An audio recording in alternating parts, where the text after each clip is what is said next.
بسم الله الرحمن الرحيم الحمد لله رب العالمين والصلاة والسلام على أشرف الأنبياء والمرسلين نبينا محمد وعلى آله وأصحابه أجمعين وبعد السلام عليكم ورحمة الله وبركاته أخواتي في الله سيدي الإذن أويسيبا إن شاء الله تعالى ما أنت وحين قادم دونا سيمينار أما دورو كسابسا البيوت السعيدة guryaha wanaagsan ciwaanka dowladan waxaan filayaa inuu yahay qaybtii labaad qaybtii koobaad dowladani horay bay u baxday sanadkii hore saan rajeynayo insha Allah taala qaybtana waa qaybtii labaad seminaarkeenan maanta waxa inoogu qoran saddex culimo oo uu hogaaminayo شيخنا يا والدكنا الشيخ محمد عبد أمل حفظه الله تبارك وتعالى إيوه سيدو كله شيخنا الشيخ محمد شبلي ويسوون له الهان دونا هدي الله يدمه محاضرة قدام بيسا هدي الله يدمه إيوه أستاذ محمد شيخ حسن أشكر ويسوون مدير كا تنفيذ كا منظمة الإحسان ومنظمة برنامج كان صوت يارسي أين لقبنا يسوع هو هاي مركز نور للتنمية وقبله إن المشايخ ذا قامين إياه دورة وحلا قلت لقلي إن نقول دسو قريها هذا ينور دسن إن نقول دسو قريها ينور دسم دون إن شاء الله تعالى waxaan ugu talagalnay inay noqoto barnaamij socda oo aan maanta iyo biriba aan ku ekayn inta ay nafta nagu jirto dowraadka noocan oo kala ah oo lagu tarbiyeynayo gabdhaheenan muslimaadka iyo wiilashuba inay socdaan baan ugu talagalnay haddii Allah idmo iyagoo kala duwan oo kala noocyo ah darsigeenan maanta ugu horeeyo insha Allah taala sheekhanaga bilaabi doona haddii Allah idmo wuxuuna ku saabsan yahay guriga tusaalaha fiican leh tusaale ahaan loogu soo qaato guriga saciidka ee wanaagsan ama guriga saalixa ee fiican qaybta waa qaybtii ugu horeysay insha Allah taala oo sheekhna gali doona hadii Allah idmo darsiga sheekha wuxuu socon doonaa 40 daqiiqo 20na waa su'aalo waay insha Allah taala diyaarsada wixii su'aalaad qabtaan oo mowduuca ku saabsan insha Allah taala 40 daqiiqo 10 iyo 20 daqiiqo أسئلوينك شيخ وحلين شيخ محمد كسودو بارك الله فيك. بسم الله الرحمن الرحيم. الحمد لله رب العالمين. وصلى اللهم وسلم وبارك على نبينا محمد وعلى آله وصحبه أجمعين ما بعد. أيها الأخوات في الله السلام عليكم ورحمة الله وبركاته. اللهم هاتسكال تبارك وتعالى nicamkiisa iyo minankiisa aan tiro koobka lahayn kamaalkiisa iyo dhammaystirnaantiisa aan dhimananta lahayn allah tabaaraka wa tacaala waa ku ammaanay yahay waana ku mahadsan yahay waana waajib in lagu mahadiyo oo lagu ammaano intaa kadib qoyska iyo gurigu aad buu muhiim u yahay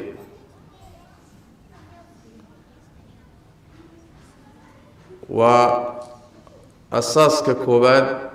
iyo bulkeetiga koobaad ee uu mujtamacu ka dhismo wey marka hore waa nin gooni ah iyo haweeney gooni ah ama inan gooni ah kadib markay kulmaan guri bay wada dhisayaan gurigaa dhismay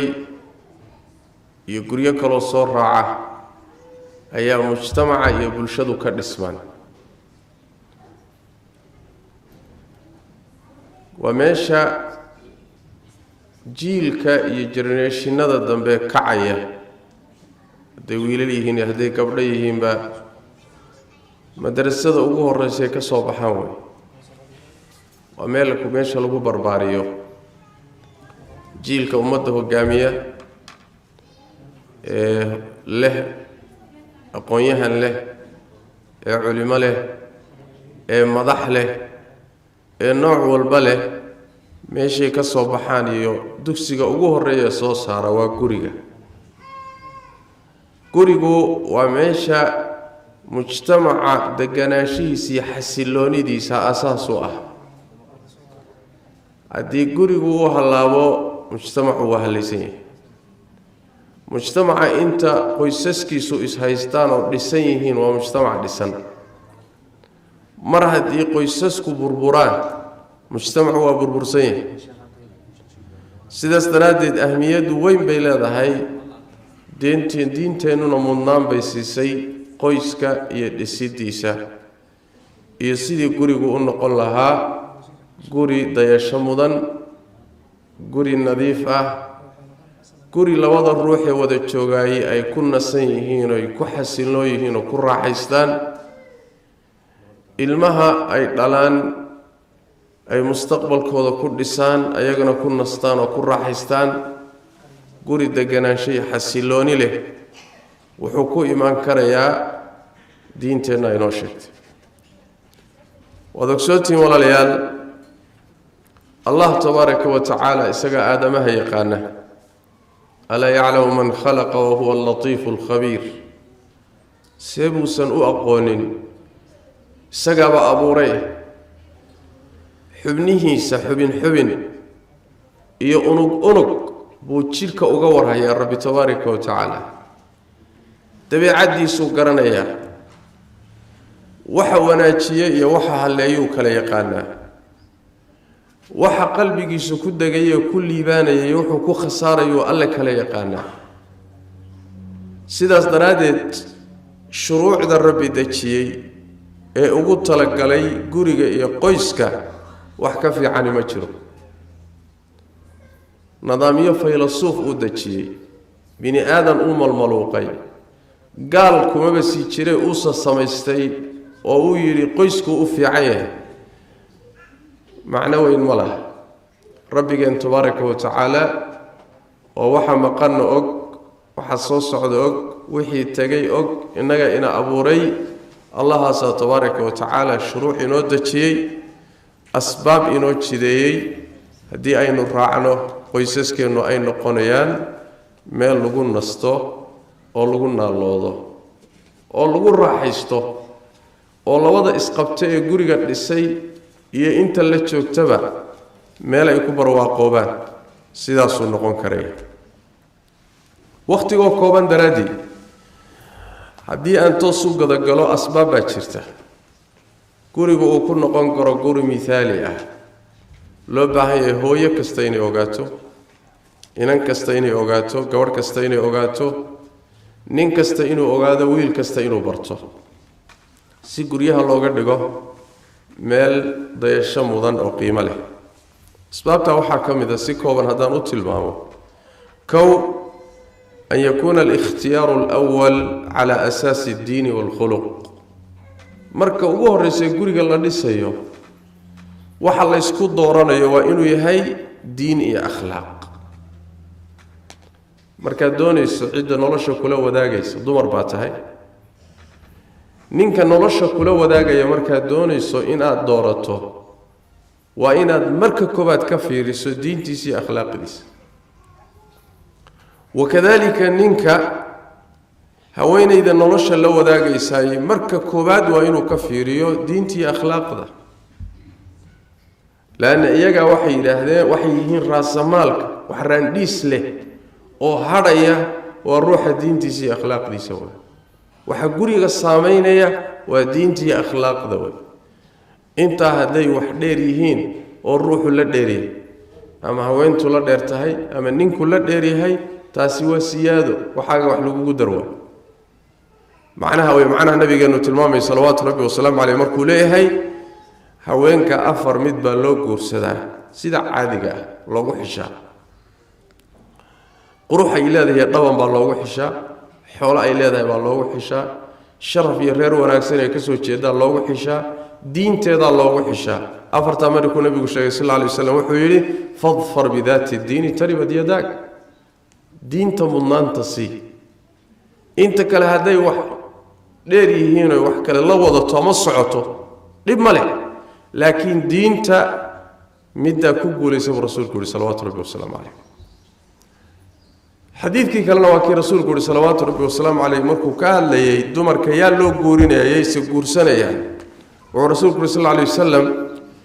hadduu idin yimaado nin aad diintiisa iyo akhlaaqdiisa ku kalsoon tihiin u guuriya yani gabadhiyay guursanaysaa baa laga hadlay ninkay nolosha la wadaagaysa yuuye waa nin diin iyo akhlaaq midaas marka asaaska koobaad hadday labada ruux diin iyo akhlaaq leeyihiin waa asaaskii guriga ku dhismi lahaa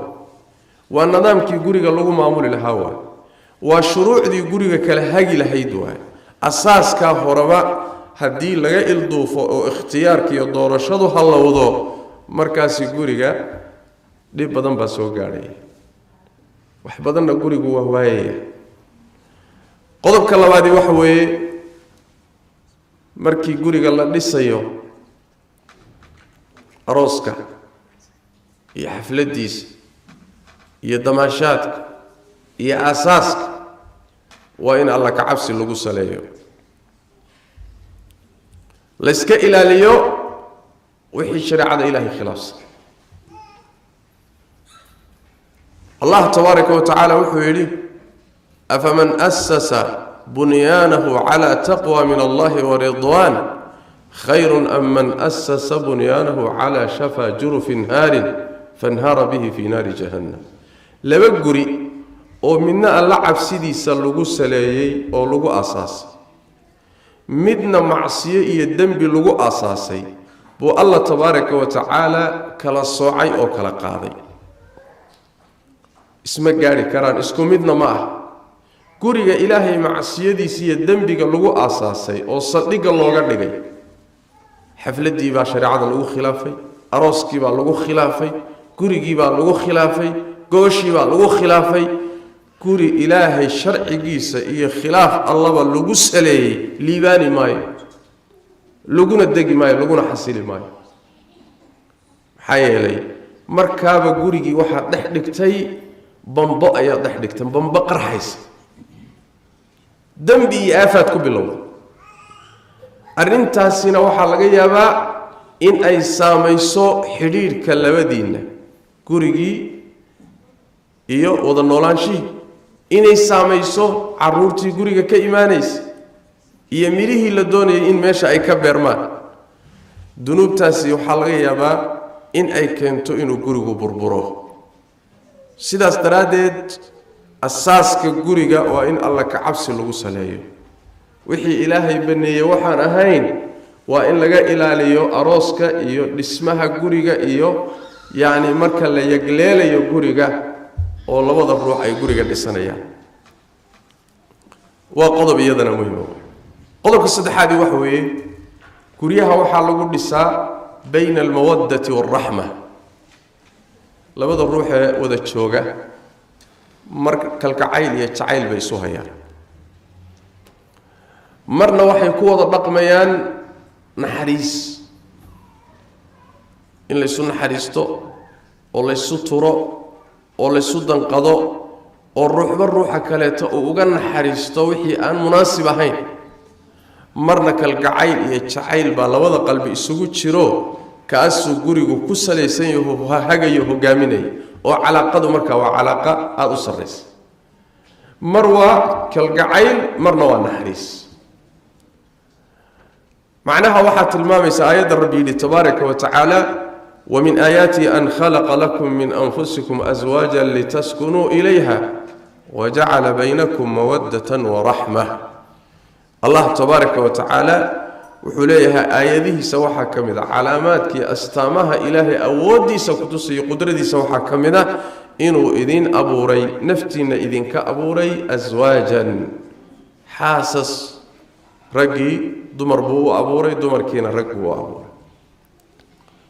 labadan jinsi waxa la isugu abuuray litaskunu ilayha inaad ku xasishaan waa xasil waa deganaansho waa raaxo ya sidaas daraaddeed baa waxaa la yidhaahdaa labada ruux haweenayduna markay ninkeeda la joogto bay nolosheeda ugu degan tahay, ninkuna markuu xaaskiisa la joogu nolosha ugu degan yahay. litaskunuu ilayha waa hadduu yahay guri hagaagsan.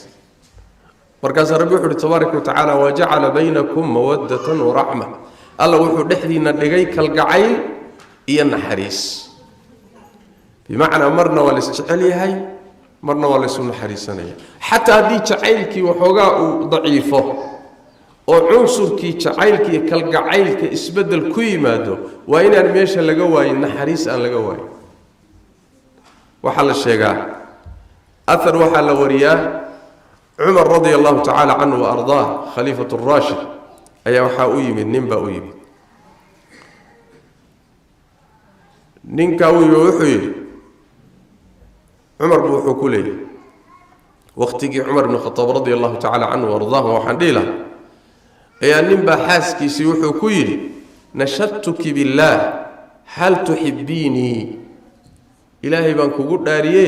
oon kugu weydiine ma i jeceshahay buu ku yidhi. yuu ku leeyahay xaaskiisi, ilaahan kugu dhaariye ma i jeceshahay buu ku yidhi. markaasaa waxay tidhi amaa id nashadtanii billaahi falaa, haddaad ilaahay ugu dhaarisay jawaabtu waa maya. haddaadan idhaarin lahayn waxoogaa si kaleeto waa u dhigi lahaa, hadalka waa u dhigi lahaa. laakiin haddayba dhaar meesha soo gashay kuma jecli bay tiri. cajaa'ib badan. ninkii waa soo baxay oo markaasuu cumar u yimid, cumar ibn khataab radia allahu tacaala canhu. markaasuu u cidiray iyadii hala keeno buuri. islaanta tidhi ninkeeda ku tidhi kuma jecli, hala keeno buuri. waa la keenay. markaasu wuxuu ku yidhi anti alatii taquuliina lizawjaki laa uxibuk, ma adigaa haweenayda ninkeedii ku tidhi kuma jecel. markaasaa waxay tidhi yaa amiira almu'miniin nashadanii billaah afa akdib, ilaahay buu igu dhaariyey ma been baan sheegaa bay tidhi. ninkan isagaa hadalka meel xun ka bilaabay, meel khalada ka bilaabay. maxaa dhaar keenay marka horeba? hadduu ilaahay igu dhaariyey ma been baan u sheegaa bay tidhi. run baan iska sheegay, maguma jecli baan idhi. markaasaa wuxuu yidhi nacam fakdibiih, haa buu yidhi been u sheeg. soo kuma dhaarin oo kuma dhihin may jeceshahay, been u sheeg buu ku yidhi. oo waxaad tidhaahdaa waa ku jecla adoo beeniley ah. say ku dhici kartaa waay. lianna wax weeyaan sida xadiidka nebiga ku sugan sal alla alay wasalam, xaaladda gurigu ka maarmi waayo ninku xaaladaa loo ogol yahay oo haweenaydiisa been u sheegi karo. haweenaydana sidoo kale riwaayaadka xadiidka qaar ka mid say tilmaamayaan, markuu gurigu ka maarmi waayo marmar baa loo ruqseeyey inay been sheegto. dee haddiiba gurigii ku dumahayaba namay jeceshahay, war waan ku jeclahay iska dheh, shil mushkila. ya been lagaaga qori maayo, beenaha xaaladaha ay bannaayin bay ka mid. marka wuxuu ku yidhi fakdibihi, been u sheeg buui. markaasaa wuxuu yidhi cumar radia allahu tacaala canhu ardaah laysa kullu lbuyuuti tubna cala alxubbi buuhi. guryaha oo dhan jacayl laguma dhisa buuhi. walaakina annaasa yatacaasharuuna bilislaami waalaxsaab, dadku marar fara badan ayagoon isjeclayn ayay haddana islaamnimo iyo naxariis iyo ixsaan ku wada joogaan buu yidhi. saas daraaddeed adar jacaylku laazima ah. mar gurigu waa kalgacayl, marna waa naxariis. waa macnaha macnad allah tilmaamay tabaaraka wa tacaala mawaddatan wa raxma. aad bay hadda arrintaasi u badan tahayoo su-aalaha badan ee noo yimaaday ka mid tahay, sheekhow ninkaygu ima jecla, sidaas daraaddeed ninaan i jeclayn anigu la joogi maayo. maxaa kalood ka sheeganaysaa? sheekhsiisa kale waa fiican yahay, biilka wuu bixiyaa, guri fiican buu dejiyey, ilmaha waa u roon yahay, aniga waa ii roon yahay, waa gacan furan yahay, maa sha allah, laakiin imaba jeclaba. bacdina de ninaan i jeclayn see lula joogayaa waa. war heedhe jacayl keliya guryuhu kuma socdaane hawl kalaa jirtee. laysa kullu lbuyuuti tubna cala alxubbi, guryahoo dhan jacayl kuma dhisna. macnaha inaynu fahanno waa laga maarmaanoo صح labada ruux inay isu muujiyaan waxa qalbigooda ku jiray way fiicanta nabi maxamed salawaatu rabbi wa salaamu alayhi marka la weydiiyo dadka yaad ugu jeceshahay Aisha dhihi jiray yaad ugu jeceshahay Aisha dhihi jiray waxaaskiis salawaatu rabbi wa salaamu alayhi marka in la muujiyo dhima leh laakiin hadduu meesha ka baxo gurigu u dumi maaye naxariis iyo hawlo kaliya ihsaan baa jira oo guriyuhu ku dhisnaanaya waa arin iyadana laga maarmaano qodobka afraadi waxa weeye oo guriyaha tusaalaha ah ee wanaagsan ee mithaaliga ah asbaabteeda kamida waxa weeye athiqa almutabadala bayna at-tarafayn labada dhinac ee gurigu ka dhaxeeyo waa ninka iyo xaaskiisa waa inay kalsooni ka dhaxayso waa inay isku kalsoon yihiin waa inay kala shakisnayn haddii shaki meesha soo galo oo ninkuna xaaskiisa uu kalsoonida kala laabto ayaduna kalsoonida kala laabato oo la kala shakiyo isagii wuxuu ka shakisan yahay islaantani way wareegaysataa maxay la wareegtaa kaale ma qarafaysataa asagiina wuxuu leeyahay mar alla markaan dhaqaaqaba guriga waa la soo doomaraa waswaas buu qabaa maxay tahay raadkan meeshan maray meeshan waxbaan ku arkay tuhum buu qabaa waswaas waa cudur ayadiina sidoo kale to kalsooni ma qabto ninkeeda kuma kalsoona oo balaaye ka rumaysanta guri aan labada ruux ee wada dhistay kalsooni dhex oolin oo shaki iyo waswaas dhex yaallo laguma degana gurigaas ma xasiloona sidaas daraadeed waa laga maarmaan in la abuuro isku kalsooni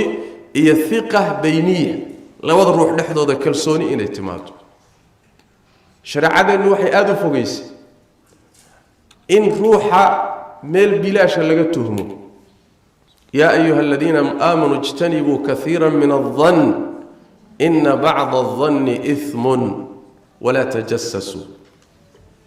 war dadka mu'miniinta ahow ka fogaada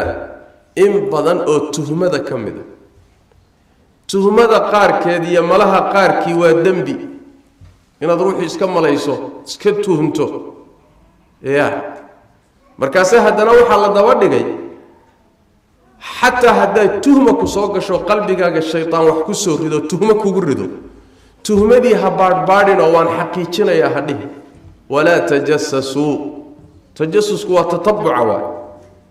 wixii kugu soo dhacay shaydaan qalbigaaga ku riday taa tiraada waa ka salgaadhaya waa xaqiijinaya dabagal ha samaynay isaga hadh markii horeba tuhmay ahay waswaaskii iyo tuhmadii baan haddana xaqiijinaya dabagal baan samaynaya waa baadhaya waa laynoo diiday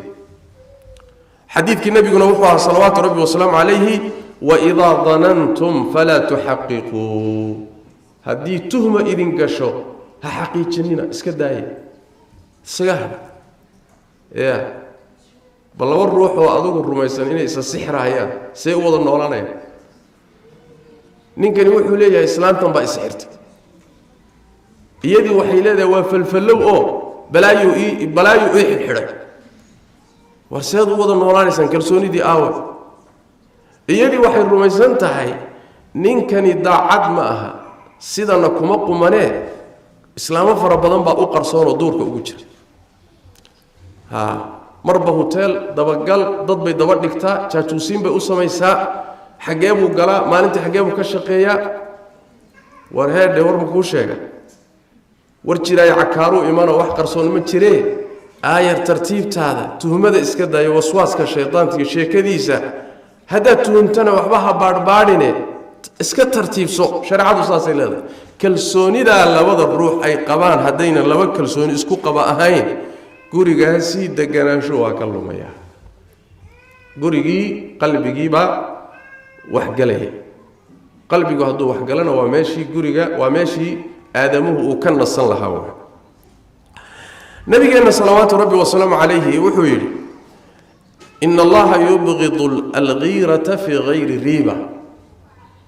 waxaa jira masayrka iyo ficilada mid ilaahay jecel yahay iyo mid ilaahay necab yahay qiirada iyo masayrka ilaahay necab yahay waxaa weeye ayadoo wax laga shakiyaba aysan meesha oolin in uu ruuxu uun iska masayro iska qiiroodo baadhis iyo dagaal uu isaga jiro wax keenayana meesha maba yaalaba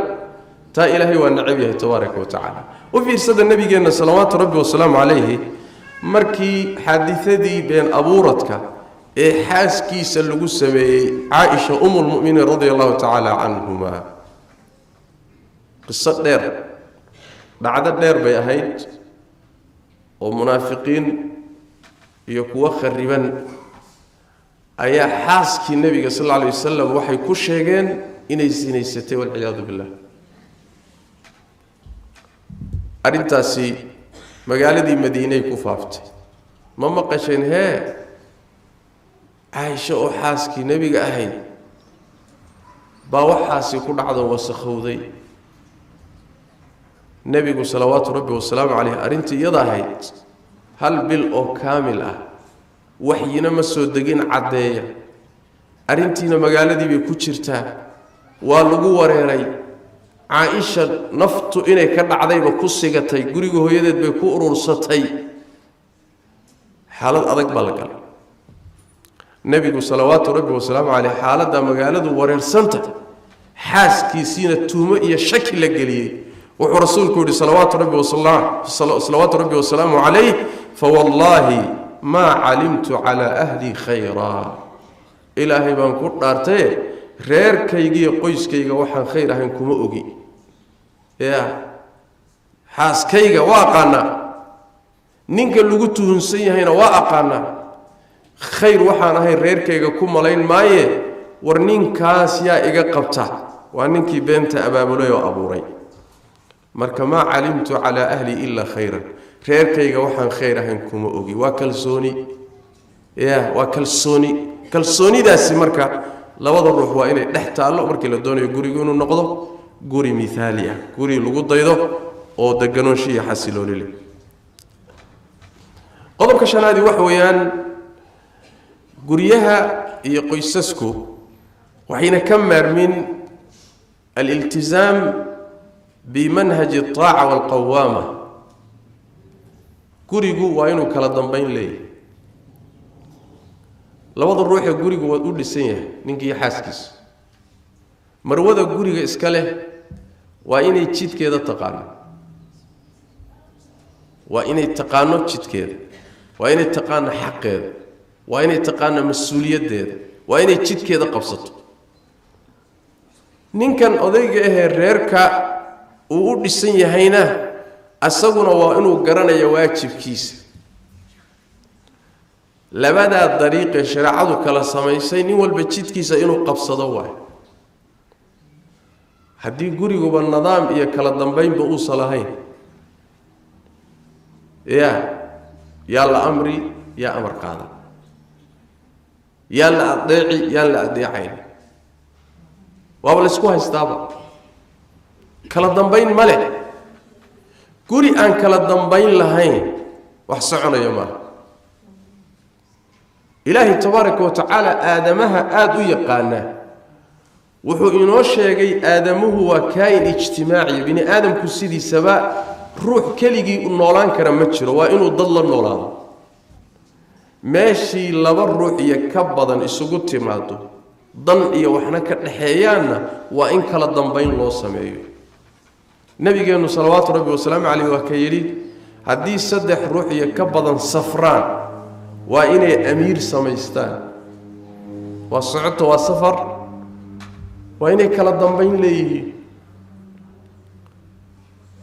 وإنك أركي عبادتي صلاتي كلا دنبين باليون سمي إمام يدتك أنتو ذكلا كحرا قيسكي كلا دنبين بالو سمي الرجال قوامون على النساء ننكي وقوري قضية مسؤول لوغا دغاي حويني دي يمرودي قوري لو داغاي سنه waxa lagu yiri فالصالحات قانتات dumarka kuwooda wanaagsan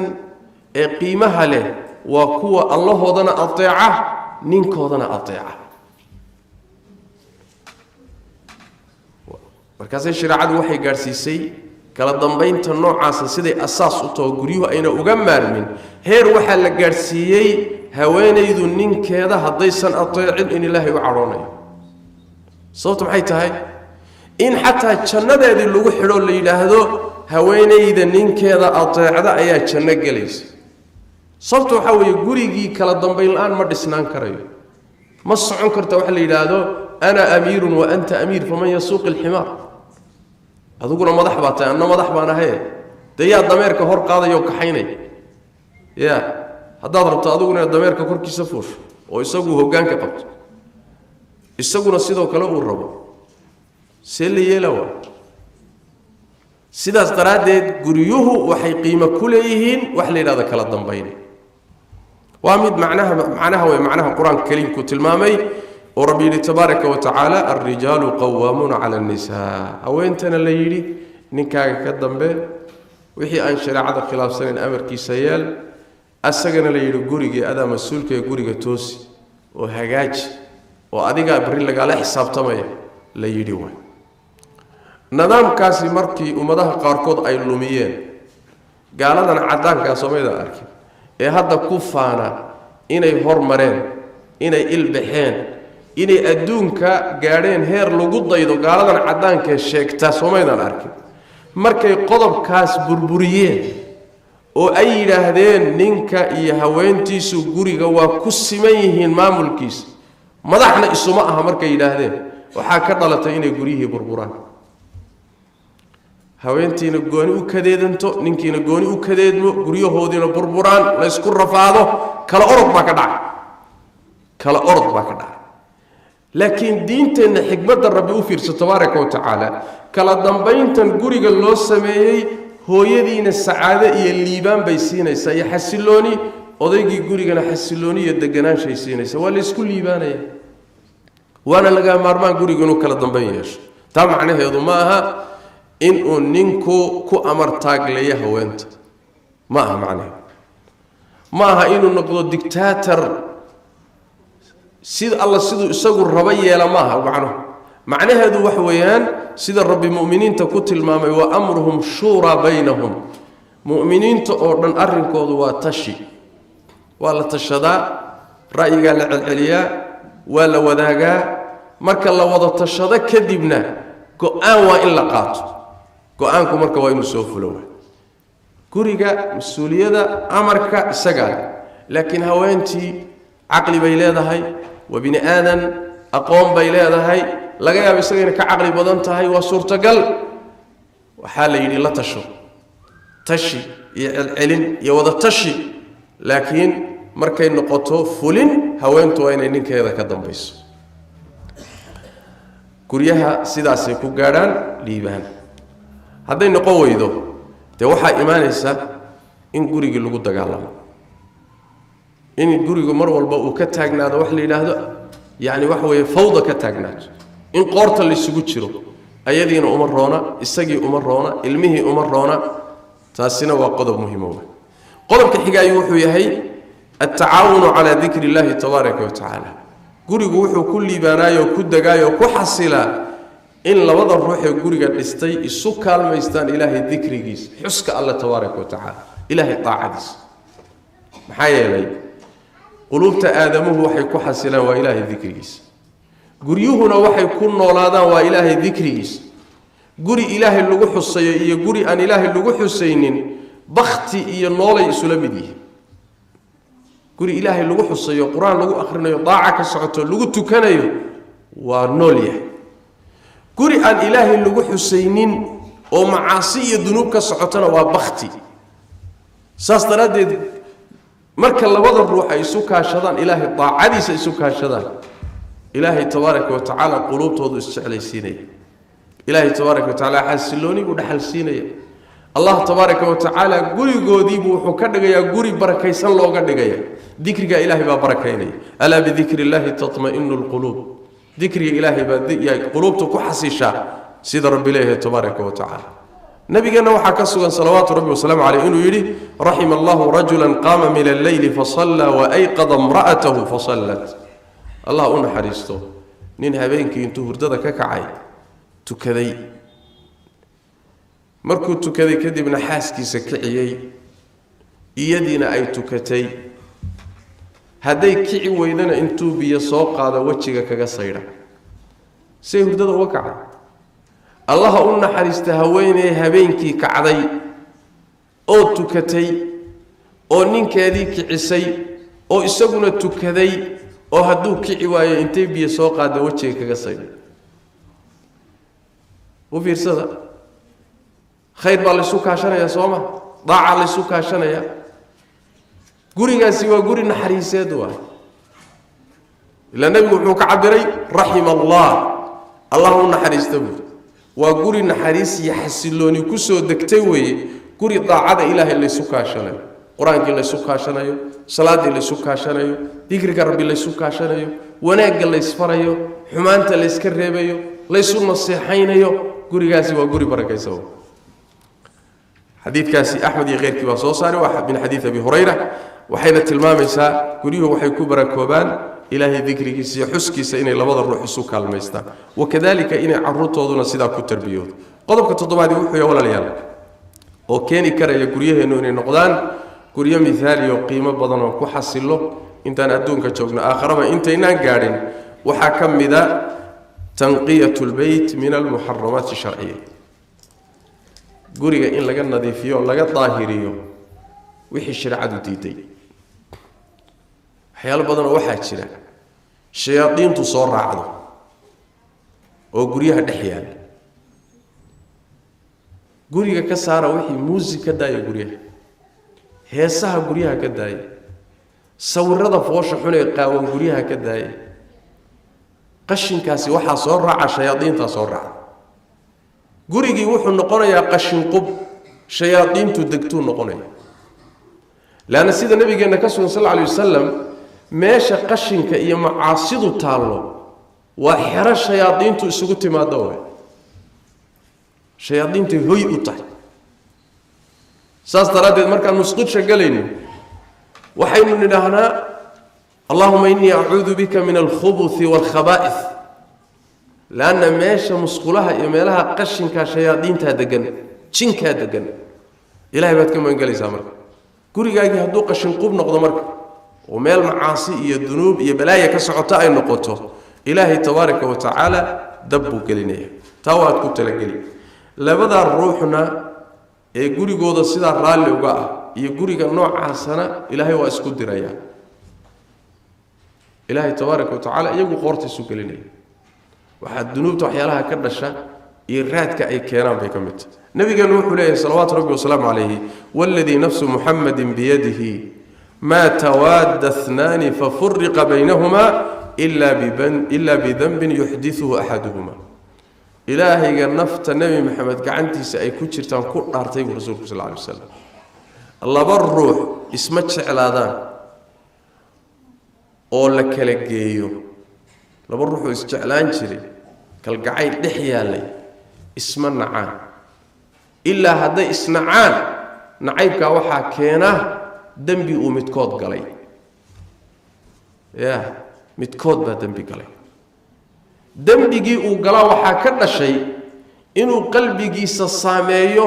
ku abuuro nacayb uu reerkiisa nacab yahay ama islaantiisiibaa qalbigeedii waxaa la geliyey inay nacdo ilaan quluubta ilahay baa gacanta ku haye القلوب بين أصبعين من أصابع الرحمن يقلبها كيف يشاء قلبيدا إلهي قعنتي سيكوتشران سيدو دونونا أرق رقا روحو دونو كوتشعليسين روحو دونونا وكوكودري الله تبارك وتعالى أود بقولي سيدا استراد الدنب اللقاليبا كينا دادكو إنا إسنعان قريوه إنا قبتان إن لقوك لقحو إن قريها محوها يحسلوني دي الراحة كبابادو in guryuhu ay noqdaan silic lagu wada noolaado iyo rafaad inta badan waxa keena waa dunuubta la galayo hadii gurigaagii ay dunuubta iyo macaasidii ka socoto ilaahayba lagu lagu caasinayo xasilooni waa fogtahay markaa saas daraadeed guryaha ka saara ka fogeeya ka ilaaliya wixii diinta ilaahay ka hor imaanaya sharciga ka hor imaanaya qodobka xigay wuxuu yahay oo sideedaad qoyska xasiloonidiisa waxa kamida arrimo dhowr oo hal xadiis oo xadiista nabigeena ku soo arooray salawaatu rabbi wa salaam ala xadiiski sa'd bin abi waqas iyo qeyrkii nabigu wuxuu sallallahu alayhi wasallam afar arrimood arba'atun min as-sa'ada afar arrimood waxay kamid yihiin liibaantay kamid yihiin al-mar'atu as-salihah wal-maskan al-wasi' wal-jaru as-salih wal-markab al-hani haweenay wanaagsan inay guriga joogtoy xaas u tahay ninka wakadalika xaasku inay ninkeedu wanaagsan yahay waa sacaadiye liibaan gurigu inuu yahay guri waasac oo cidhiidhi aan ahayn waa laba dariskaagu inay daris wanaagsan yihiin oo dariskuusan kugu xumaanin gaadiid wanaagsan oo kuu layliyan oo isagana ku qaadi kara inaad haysato afartaasi waa liibaanta adduunka waa afarna nabigu wuxuu sallallahu alayhi wasallam waa shaqaawa waa silic iyo rafaad iyo dhib weey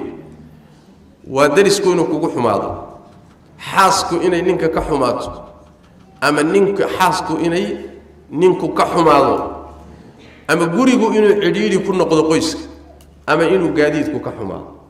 afartaasina nabigu wuxuu sallallahu alayhi wasallam nolosha cidhiidhi iyo dhib bay gelisaa oo sacaadadii iyo xasiloonidii bay baabi'isaa qodobka sagaalaad wax weeyaan maadaama bini aadamku uu yahay khata mid gaf badan oo haweentuna waa bini aadam ninkuna waa bini aadamkana dabeecadiisu wax weeye inuu gafo inuu xadgudbo inuu khaldamo waa inaad ogaato cidda la mucaamaloonaysa inay tahay bini aadam gaf badan eedan ugu talagelin inaad malaa'ig la mucaamaloonayso inta badan waxaa dhaca intaan la isu imaanin oo la isguursanin oo banaanka la kala joogo oo abawii abaayadu ay socoto oo muxuu ahay waan ku jeclahay iyo waan qalbigayga ku gubanayay hawshu intay socoto waxaad moodaa marka la isu yimaado in malaa'ig gabadhuna waxay sawiranaysaa wallahi ninkan sidan u hadlahaye afta khatarta malaha wax weeye khalad ka imaan maayo isaguna wuxuu isleeyahay khalad ka imaan maayo sawirka hadaad guri ku tagto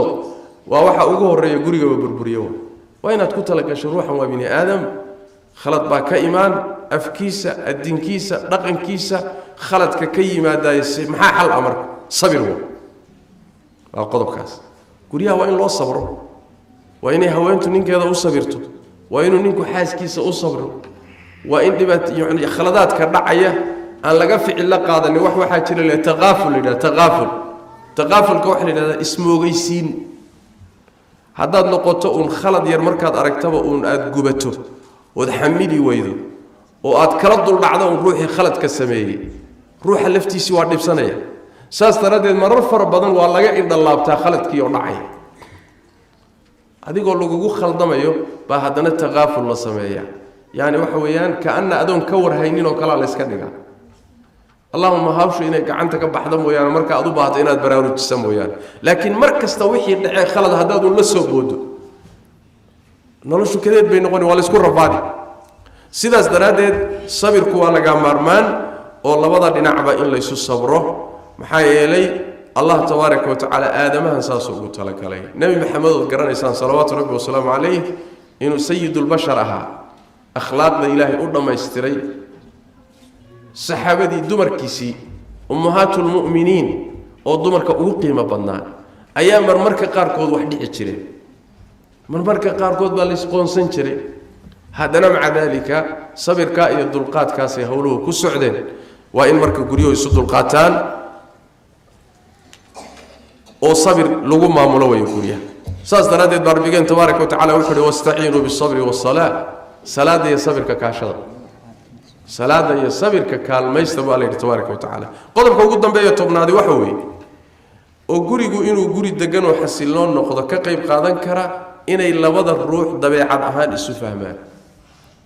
waa inaad ninkaaga akhrido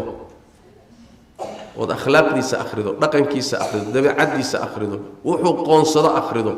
wuxuu jecel yahay akhrido sidoo kale ninkuna waa inuu xaaskiisa akhriyo markii la isfahmo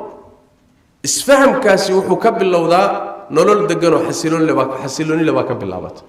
u fiirsada nabigeena salawaatu rabbi wa salaamu alayhi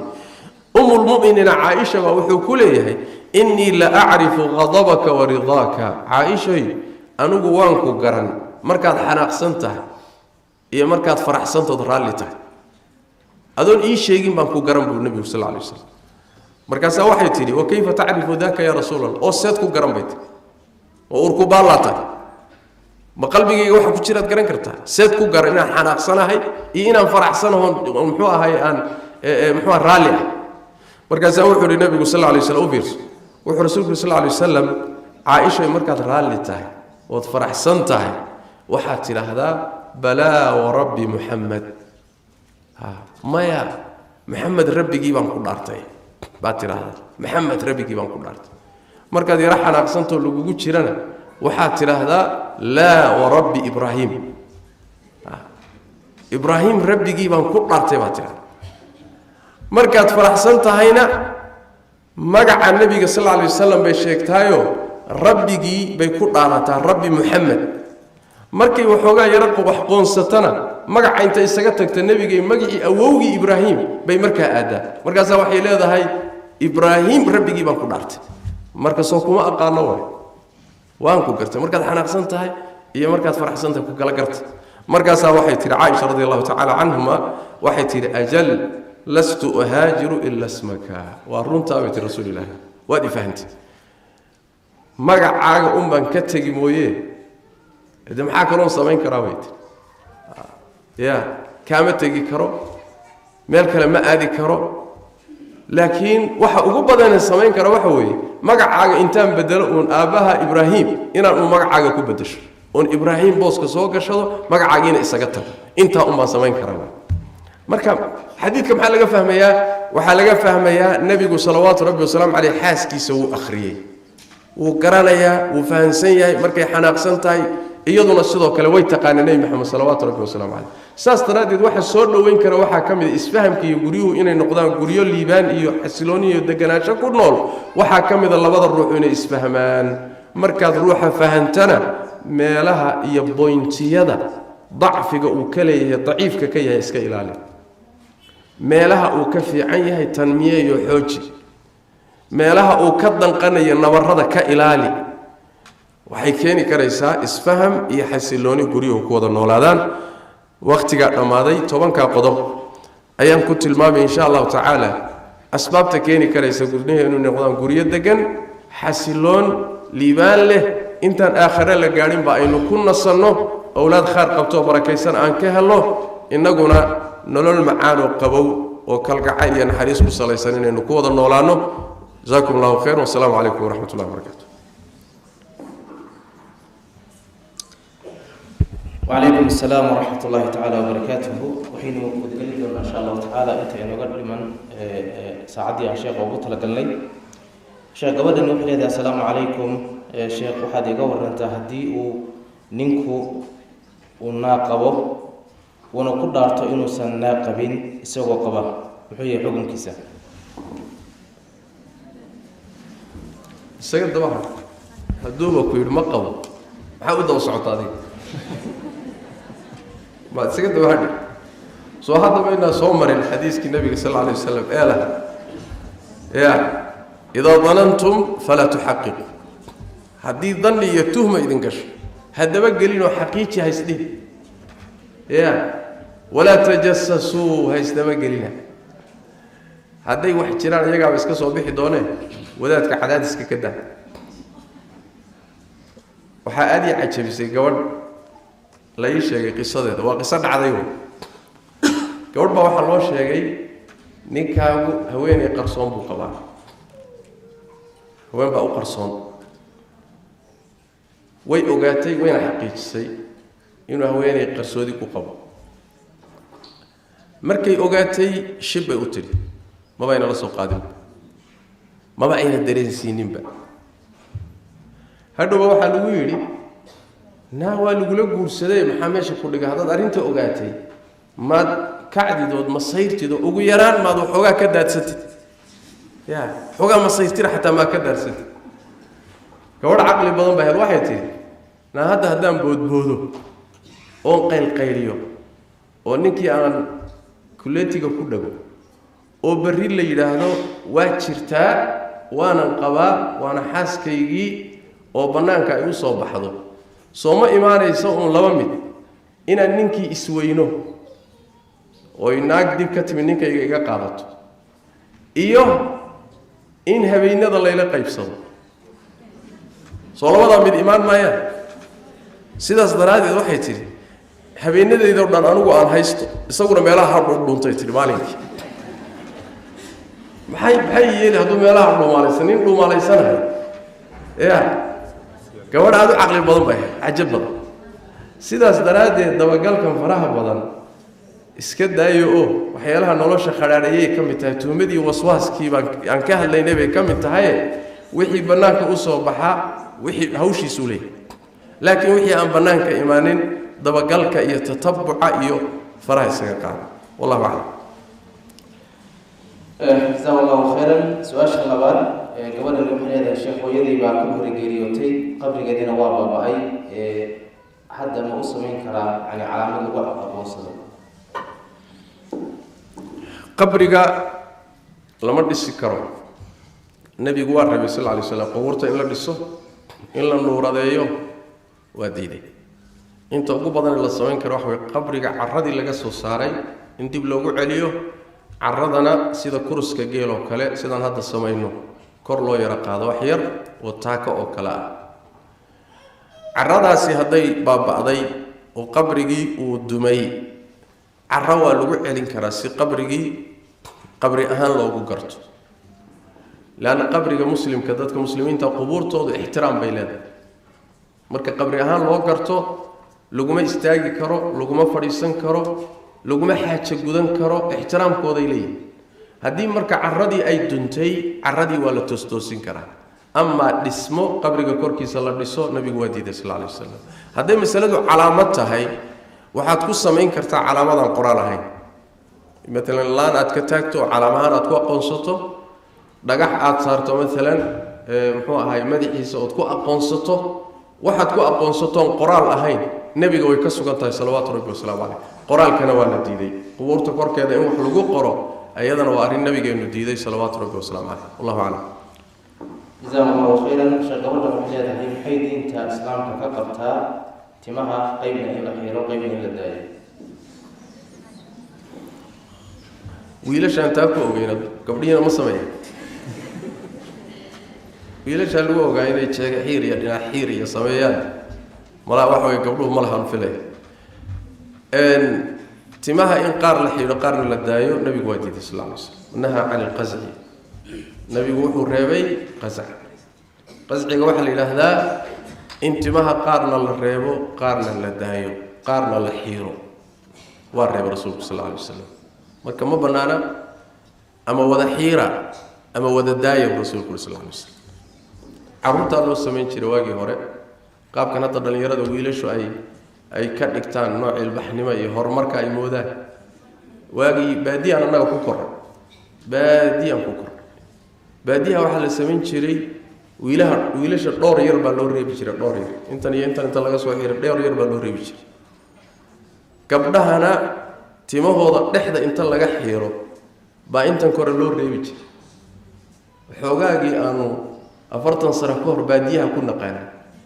bay hadda wiilasha magaaladu moodeen in ilbaxnimo tahay horumar soo kordhay bay u qaatay marka timaha ama ilmaha noqdo ama ruux weyn ha noqdo ama wada xiir ama wada daa laakiin qaar xiir qaarna daa nabigu waa diiday salawaatu rabbi wasalaamu caleyh wallahu aclam jazakum allahu khayran gabadha waxay leedahay asalaamu calaykum sheekh qof baa dhintay wuxuu ka tegay xoolo badan ilmo dhexlayna mid ma laha xoolihiis ma loo sadaqayn karaa